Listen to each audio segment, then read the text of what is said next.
I think that there are infinite possibilities that will enhance the prospects of business going forward. But again, it's incumbent upon any executive to know as much about this as possible, whether they fancy it or not. It's coming.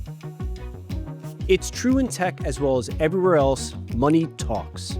So with Gen AI impacting every industry, it is certainly shaking up the world of finance. Today, we're joined by Ron Insana, CEO of iFi AI and longtime CNBC contributor, someone who has had his finger on the pulse of finance and technology for a very long time. Ron, thank you so much for joining us. Great to be here. Thanks for having me, David. All right, let's dive right into it. How has Gen AI changed the financial services industry to better help financial professionals? Well, it's another in a series of major technological changes that has taken place since I started in the business in 1984. So you can imagine if you were in a financial newsroom or you were on a trading desk back then, we were dealing with newspapers. We were dealing with wire services that came over on rolls of paper. We were dealing with script sets that you ripped up. And when you were on a trading floor, you were also dealing with paper. If you saw a buy order come in, it was a group of runners who had paper tickets who spanned out across the floor of the New York Stock Exchange. There was very little electronic trading activity, which obviously over time evolved into computerized trading, involved into all kinds of different types of algorithmic trading. And now with generative AI, well, it's not fully used yet for the investment management process. It is helping to create productivity and efficiency enhancements, in back office activity right now. So whether it's meeting notes, whether it's reminders for dealing with your clients, whether there's cash coming in and it alerts a financial advisor, for instance, to the fact that there's a pile of money coming in that needs to be deployed. Right now, we're in the early stages of applied artificial intelligence in the financial services sector. So it's really kind of in very, very early on in terms of handling logistics, in terms of handling back office activity. And we at Quantum Street, which is the parent of iFi, are more at the forefront of the investment management process, which we think over the next 5 to 10 years is going to be, if not completely overtaken by AI with respect to the investment decision-making process, it's certainly going to become increasingly important in that regard. You touched on it a bit. You're talking about like productivity, the TDM of meeting notes and summarization and setting reminders. How else is Gen AI involved currently in the financial industry? Well, most of the major firms, and so imagine first that, they're all using quantitative solutions when it comes to, managing money. They're using algorithmic trading. All of that is part and parcel of what's going on in the marketplace today. And they're experimenting really with artificial intelligence as a tool for either enhancing or ultimately making investment decisions. We're also, at our firm, creating indexes. We're creating components of indexes that are used by large banks, in which they then look to their quantitative investment solutions teams to sell various types of products, whether it's an ETF, exchange traded fund, or whether it's an index that might go into a fixed indexed annuity that we've designed through our AI process, which I can get into in more detail later. And so you're starting to see product development also emerge with artificial intelligence as the engine, if you will, for creating either new indexes, new exchange-traded funds, or other new investment products. Even structured notes and things like that are using AI as the engine, if you will, for creating new opportunity sets. So a big part, and I think obviously everyone's thinking about it, is we want better estimates and forecasting, right? Do you think that Gen AI has the capacity to do some of these like scenario building and modeling as opposed to what we usually use in traditional machine learning? So that's exactly what we're doing, actually. So using deep learning models on Watson X, we analyze 50,000 global publicly traded securities every single night. We read 1 million news articles in 30 different languages, and then run 120,000 models per night to create expected rates of return on all those individual securities and on some exchange-traded funds as well. And in the institutional space, they're looking for 1-month forecasts. So whether it's, for a product where they use the data to plug it into the ETF that they've created, or whether they create an index around this, we have 1-month and 3-month expected rates of return on these 50,000 publicly traded securities. And we can, like I said before, create indexes, or if you're a purchaser of individual stocks, you can look at, on Quantum Street, and particularly on our advisor platform, you can look at all these expected rates of returns. You can get generative AI summaries that explain that process. You can get confidence scores that give you really a historical analysis of how accurate these forecasts may very well be going into the future. Where we're not quite, I think, fully developed is creating long range forecasts. Because as you know, as you're taking in 1 million news articles a night in real time, to look out past 3 months, you'd need some news that was coming in of very high quality that had also high quality predictive value. And so that's a little bit more challenging, but certainly over a 30 or 90-day horizon, that's something that we've been engaged in now for quite some time. That was the next thing I was going to ask. I was going to say, okay, so you have obviously all these news articles, but how do you separate the wheat from the chaff when you're feeding information that's so variable, like news articles? Like it could be the author, it could be the publication. You're not always going to get great data. Are you doing any like filtering with the news articles you choose? Absolutely. And, Watson helps with that because with the governance programs that they have on Watson X with respect to quality, with respect to a whole host of other issues. And we, of course, have some proprietary tools ourselves. And we gravitate towards higher quality articles that, we know come from trusted sources. So there are trust readings or ratings, if you will, on the news sources. Now, occasionally you're going to get a bad piece of information that comes in from a smaller outlet, and it might be, quite frankly, totally meaningless, but it'll pop into the generative AI summary just because it may have been circulated a lot, even though it was something quite small that doesn't necessarily have a market or individual security impact. So we continuously train and retrain the models and look for different sources and higher quality sources of news and information to put into these models so that we know we're getting the best possible news we can. We have, obviously scraping tools as well that go across a wide variety of different news sources so that we're trying always to capture the highest quality and most impactful information that you can get across a wide array of sources, whether it's newspaper, internet, social media, what have you. Could you have ever imagined that you could do something like this? When you're on the trading floor and you're working with paper tickets, could you have ever imagined doing something like this? Well, so I started more on the journalism side, which was really, running in parallel with what was going on the floor of the New York Stock Exchange in the 80s and even the early 90s. So again, yeah, I mean, when you were dealing with paper in the early days, and we would buy our own newspapers, right? Go into the office. We would read as much as we could before we went on the air to talk about what was happening in the financial markets. And our counterparts who were actually engaging in the transactions were doing virtually the same things, right? And like I say, if you had an order, it came in over the telephone. The broker would then turn to the runner. The runner would deliver the trade to the other side. And this would literally physically take place on the floor of an exchange. And what we thought was fast at the time was as fast as they could possibly go. If you remember in The Wolf of Wall Street, the pneumatic tube that they, shoot the order down, that was part and parcel of the entire process. And then as you moved into the mid 80s, computers were increasingly used for different types of program trades, for instance, that were done in larger and larger scale after having been done by hand. One of my sources on the floor of the New York Stock Exchange in 85 and 86 used to call me up and would say, such and such a firm has a buy order coming, and it would be a couple of guys coming down with boxes of tickets, and they would fan out across the floor, and you could literally see it coming. And then it was computerized, and there were ways to see it coming, but not visually, not that way any longer. And so, no, I mean, in those days, it was hard to envision even having computers in the newsroom. That didn't happen until the early 90s to use them in any meaningful way.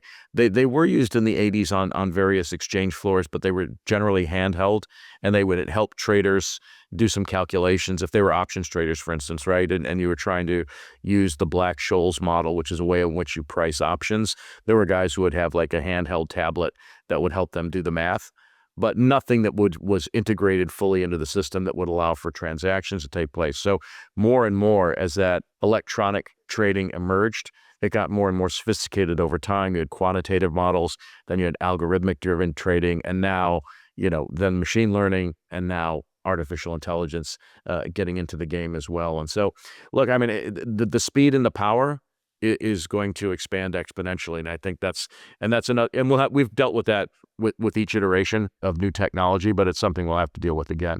Oh, absolutely. I mean, everything's changing day to day. Even like I'm an engineer, so like I'm seeing it from the ground, but I can't imagine what it's like. And to be honest, machine learning has been a part of investing for a pretty long time at this point. Yeah. Oh, for over 40 years. Yeah. Yeah, but what you're talking about is a tremendous step. And so do you think like AI-based trading is performing better than the older tactics? I don't think we're there yet to make that determination. I don't think it's fully integrated yet, and so I think there's going to be a lot of experimentation that's done. I can see how it certainly can be. I mean, as we look at the theoretical limits of accuracy, for instance, right? We know that the theoretical accuracy limit is about 80%. We strive for 70% directional accuracy in the expected rates of return. Don't believe we've hit that across the board, but if you can get to a level where your forecasts, whether they're short-term or long-term, have a accuracy score in true terms, I mean, where you're really accurate with very small error rate, and you're over 51%, and quite frankly, if you're over 60%, you're going to do better than any human can ever do, right? So if you think about the hedge fund community or any other kind of professional investing environment, if you're right big 51% of the time and you're wrong small 49% of the time, you're a billionaire, right? I mean, you're going to be extremely successful. So if you can get that accuracy score with a great degree of confidence up into that, in and around that level, AI is going to be truly transformational in the way in which investors operate going forward.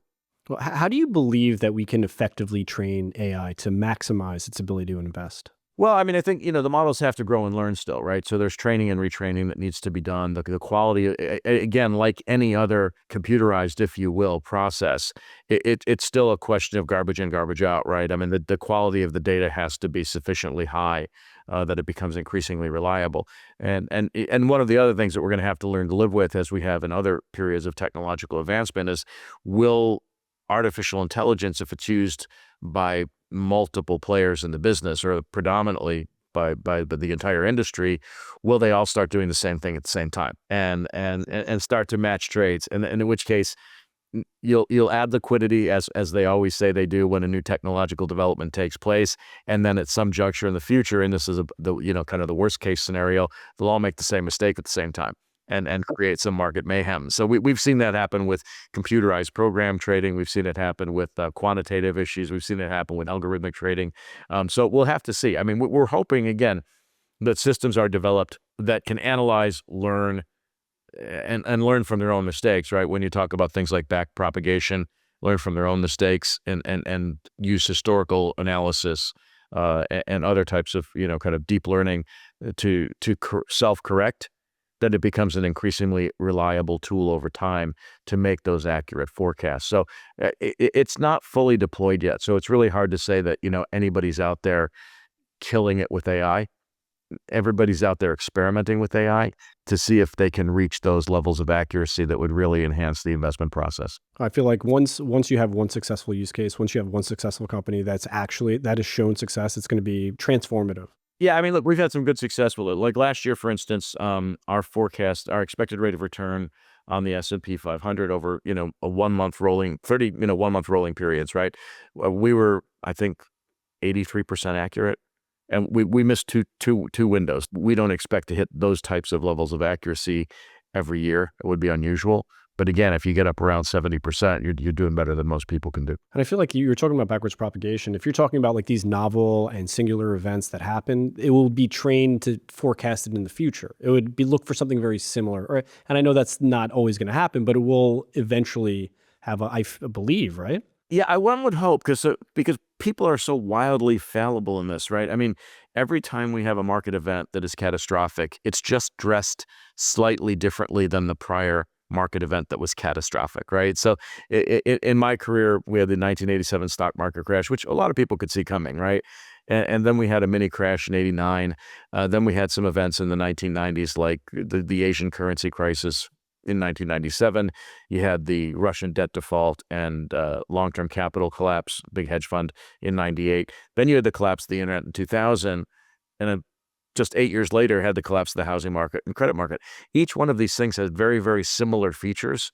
But as I say, to borrow an expression from Macbeth, they're dressed in borrowed robes, right? They're wearing different clothing. And so people fail to recognize the similarities. And so what we're hoping is that, yeah, I mean, if artificial intelligence meets its goals, it will understand that those events are shaping up to be similar, and then offer direct investments in the manner that would be befitting of getting out of the way of a major crisis before it happens. So a lot of these tools that you're mentioning, they're used by financial organizations, they're used by big companies. What is stopping someone like me from going out and using some of these tools myself? Nothing. Nothing. Nothing. I could just go and use it. Look, I mean, if you can afford what it takes to, run a couple thousand models every night, I mean, and do the same type of thing that, oftentimes takes, millions of dollars to do on a serial basis. So money. We're talking about millions of dollars. I can't do it.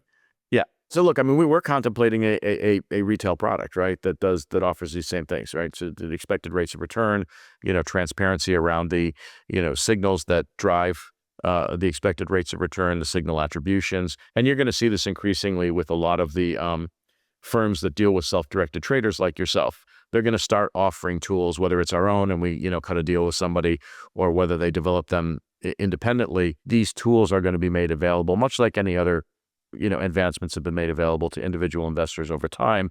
And you'll be able to, go on your whichever account and utilize whatever they're offering to enhance your returns. So rather than develop these things yourself as an individual, you're going to wait for, one of the houses with which you do business to offer those tools on your, on the site that you go to, and within your account, you'll have access to those tools, just like you do now with, whether it's Robinhood doing commission-free trading or, coming up with other types of offerings. That's likely the direction in which the industry will go. Well, once these tools become also more democratized and they're available to people like me, financial service institutions need to maintain their competitive edge. How are they going to be able to do that? So this is interesting. I mean, there's a lot of talk about this, like, is it going to drive the financial advisor out of business, or is it going to replace the chief investment officer? We still view these tools as assistants, if you will. But what we also view them as is productivity enhancers, efficiency enhancers that will allow advisors and others to spend less time on the investment process, less time on back office, and more time utilizing their soft skills to build and deepen their relationships with clients, right? And also increase wallet share with existing clients and increase the size of their book by having time to go out and get new clients. So, and I think that's the way the industry is looking at this, is anything that relieves individuals of more mundane, and that's the case in the case of back office work, or even more sophisticated work like investment management. But if you can relieve them of those obligations to a certain extent, right? There's always going to be some responsibility on the part of the advisor or the investment professional. But still, when you want to build a book of business, you want more time. You want to deepen the relationship you have with your clients, because there's so many different things that they require. It could be anything from paying bills all the way out to buying airplanes, depending on how wealthy your client is, or arranging for travel and, becoming, a one-stop shop, financial shop for your high net worth client.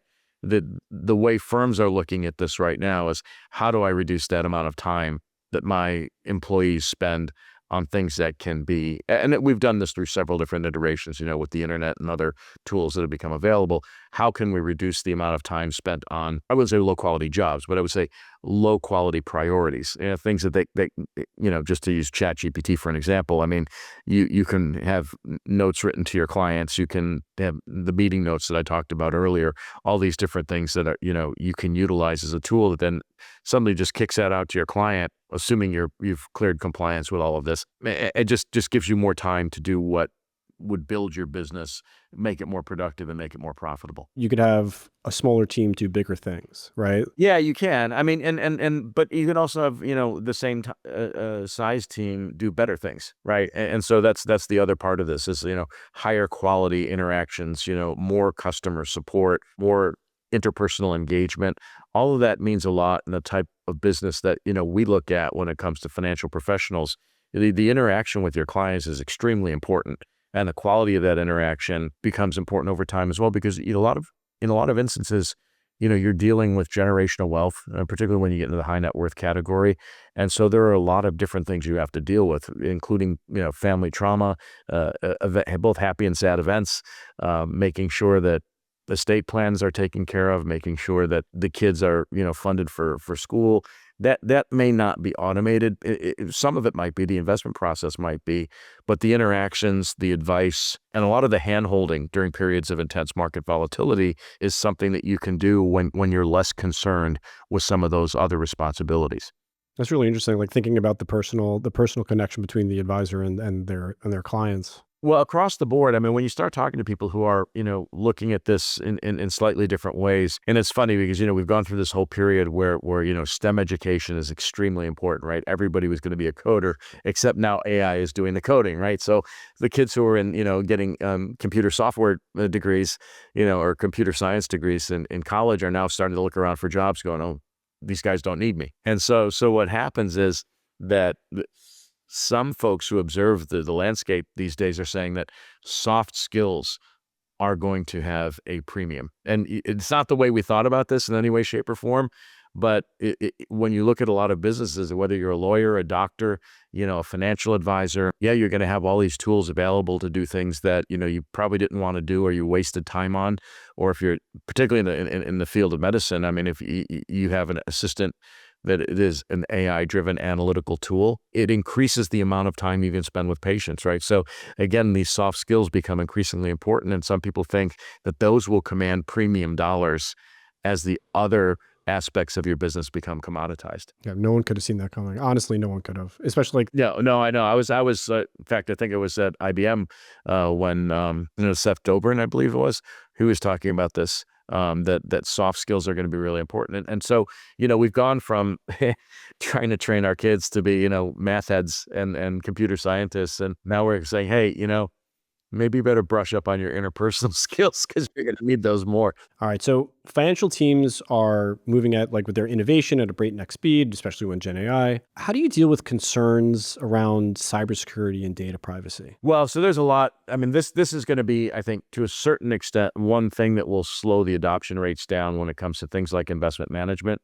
because there are compliance issues and there are roadblocks in that regard, and there are concerns about privacy. There's concerns about cyber in the sense that once you upload, and there might be some clients who don't want this, right? I mean, if their personal data is in the cloud somewhere being analyzed, they may have some reticence. I think there's going to have to be a hard infrastructure built around compliance, data security, privacy issues, and things like that.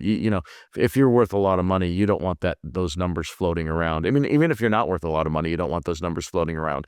You don't want anybody to be able to access that. So I think there is an ongoing discussion about this, and we see it in the marketplace as well. It's like, my compliance guys may not want me to use and they incorrectly view this as a, push button system, because where does the legal liability fall? Is it the data provider who's like us, who's, giving expected rates of return? Is it the wealth manager who decides to use it? And so there are all questions around liability issues as well that are emerging, and that, won't stop it, but will probably at least slow down the adoption. What can happen very quickly, and what is happening very quickly, is the back office tools. No one's got any objection to that. Although it's interesting, I was talking to an advisor a couple days ago about meeting notes, and let's say the meeting notes are taken, but something happens where the investment is not executed properly, and you've got meeting notes that are accurate, but you've got a mistake somewhere in the investment process. You've just opened the door to legal liability, because those meeting notes are available to both the client and the advisor. And so look, there are going to be a lot of kinks in the system for a while until we figure out, how all these questions will either be handled or ultimately adjudicated. And I think everybody needs to be cognizant of the fact that, you don't have to rush. There's time to learn how to integrate these systems into your own and use them to your advantage and to your client's advantage. But, the sprint can always be dangerous. We found that out during the internet days. We've found it out in a wide variety of ways, when every time we've had a technological revolution of sorts, there have been some potholes along the way that need to be, refilled as we travel down that road. Do you anticipate a time when there won't be a human in the loop? I don't. I mean, for a wide variety of reasons. I mean, not the least of which is people need purpose, right? So on both sides of the transaction, right? I don't see how that happens, and I do think inherently there's some danger not having human oversight. I mean, and you see it in medicine, you see it in other areas away from finance. I mean, Yes, will artificial intelligence be better at radiology than a human might be? We think so, but a human second opinion might not be that bad, right? I mean, so it's a tool, it's a guide, it's an assistant. In some instances, it's going to enhance the process. In many instances, it's going to enhance the process. Are there going to be robotic arms that doctors use to engage in operations? Are we going to be in the financial services sector utilizing artificial intelligence to make investment decisions? Absolutely.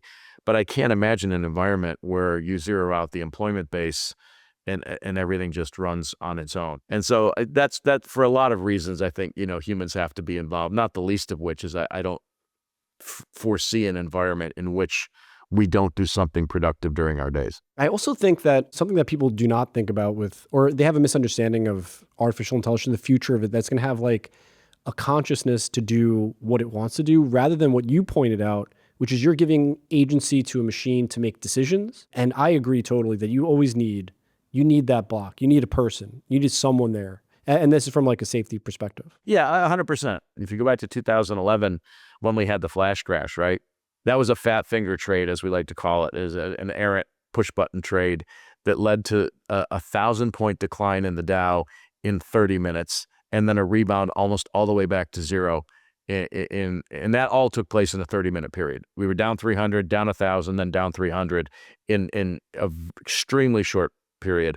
And that was largely the result of, somebody making a mistake technologically, and it had to be sorted out. I mean, there was one stock that went to a penny, and so they negated all these trades where these stocks had gone down like 99%. And, some people were buying a major name for 1 penny. By the end of the day, it was back to like $40, right? I mean, you would have gotten rich on that trade, right? And it was a huge technological error. And so I think, cooler heads have to prevail. And so you can't give away the store, I don't think. I mean, as accurate as it ultimately might be, and as powerful as for lack of a better description, the thought process might be with artificial intelligence, I do think it's still a risk to just, walk away and put everything on auto. I absolutely agree. And I like seeing it from the ground level.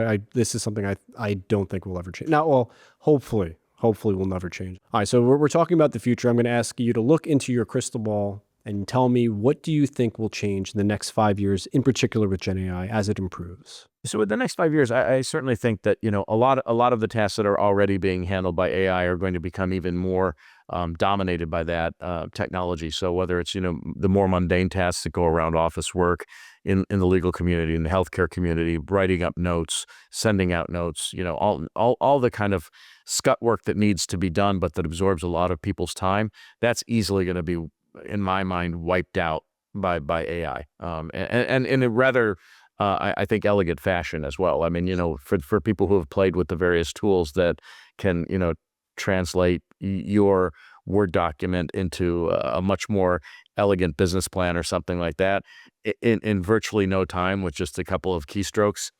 That's going to happen over time, over the next 5 years. I also think, though, in fields like healthcare and investment management, you're going to get much more information that allows you to make better decisions, whether it's in patient care, drug development, or investment management.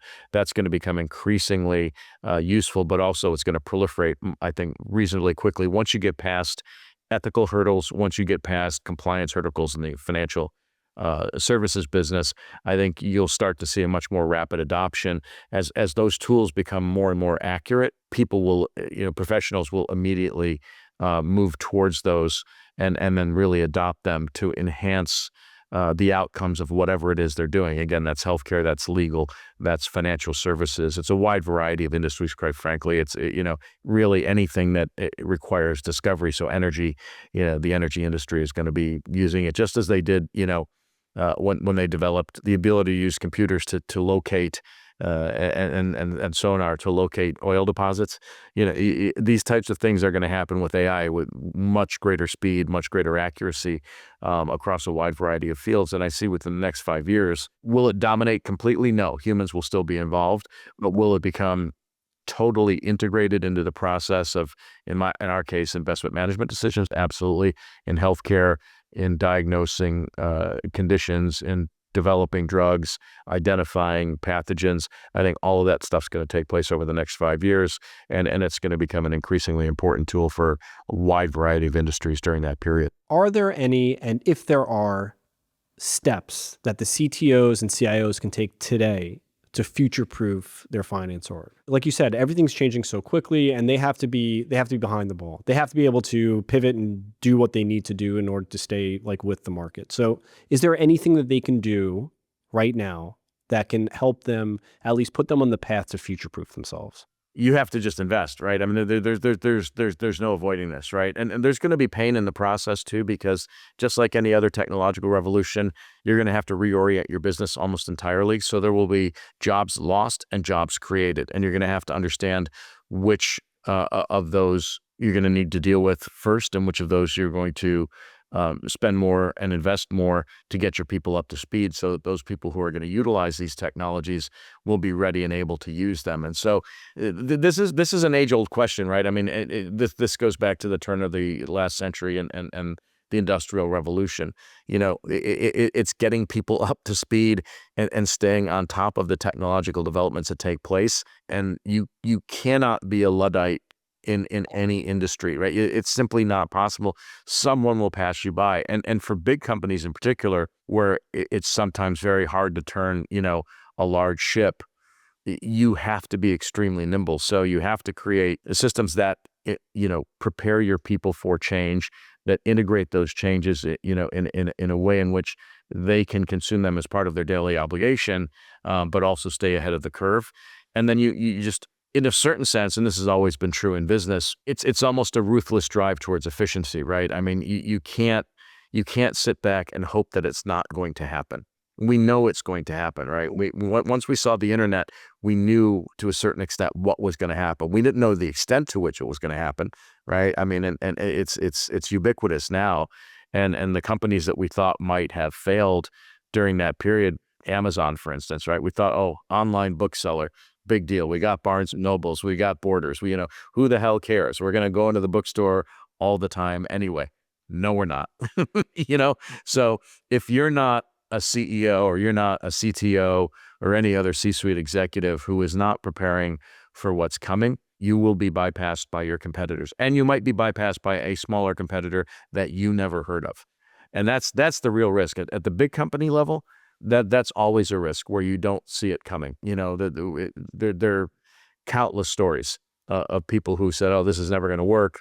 And then next thing you know, there's a small company that comes up and suddenly, takes market share from you and puts you back on your heels. So future-proofing is staying informed. Future-proofing is learning these systems as best you can, understanding the benefits and the limitations of them, and how they best augment, assist, and improve what you do. And if you're not doing that, you're going out of business. That's the simple story of business for as long as we've kind of, had technologies that allow competitors to leapfrog you. That's really only been true for, 120 some odd years, right? If you can go back to the Middle Ages, and there were debates about whether you had cloth buttons or wood buttons, and that's how you had, unions and guilds form. It's like, no, we want the cloth buttons, we want the wood buttons.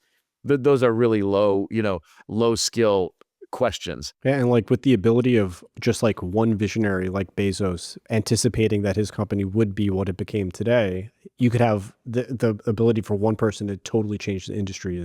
Yeah, and sometimes they don't even know what it is, right? I mean, he thought, hey, this is gonna be cool. I'll be an online bookseller. We never anticipated AWS out of that, right? I mean, nobody anticipated the cloud coming out of all of this stuff, and being able to upload all that data. And now that's integral to what AI does, right? I mean, so now that you have the cloud, or if you want to call it the galaxy at some point, the ability to just consume almost infinite amounts of data was never really foreseen at the beginning of the internet. We didn't know when AI started. And listen, I know that IBM is among the first companies to ever have used the expression artificial intelligence in the 1950s. You didn't even have connected computers at that point. And so now you have something that's entirely different, that has infinite potential. And look, I'm not in the same, camp as, and nor would I compare myself to, people like Elon Musk or Peter Diamandis or others who are, talking about the singularity and machines, surpassing the intelligence of humans. There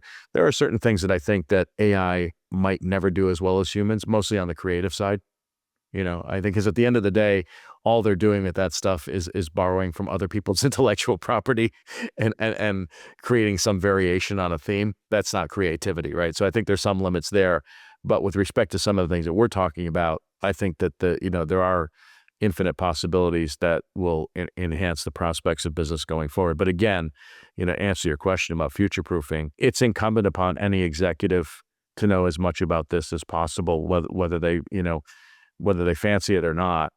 It's coming. And, Lee Iacocca, I believe, wrote a book years ago called Lead, Follow, or Get Out of the Way. That's life, in the business community. Ron, this has genuinely been fantastic. God, we learned so much. I learned so much. To all of you at home, thank you so much for being here. Please subscribe wherever you're listening or watching this podcast. You won't want to miss out on the cutting edge technology we're unpacking. See you soon.